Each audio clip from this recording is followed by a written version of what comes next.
2024 সালে আমরা শেখ হাসিনাকে উৎখাত করার জন্য রাজপথে নেমেছিলাম।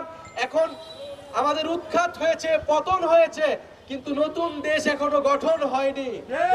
এই নতুন দেশ গঠনের জন্য এবার আমরা রাজপথে নেমেছি। আমরা গাইবান্ধা দিয়ে শুরু করেছি, কারণ গাইবান্ধা থেকে আমরা মনে করি যে পিছিয়ে পড়া মানুষ, যারা অর্থনৈতিক বৈষম্যের শিকার, যাদের অধিকার এখনো আদায় হয়নি, তাদের কথা আমরা প্রথমেই বলতে করব। এবং 64 জেলার মানুষের কথা শুনে আমরা জুলাইয়ের ইস্তেহার, জুলাইয়ের ঘোষণাপত্র এই সরকারের থেকে আদায় করব।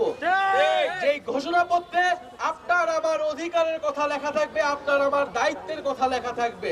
সেই ফ্যাসিস্ট সন্ত্রাসীরা এখনো বিভিন্ন জায়গায় ষড়যন্ত্র করে বেড়াচ্ছে, দেশের বাইরে ভারতে থেকে ষড়যন্ত্র করে বেড়াচ্ছে দেশের বিরুদ্ধে।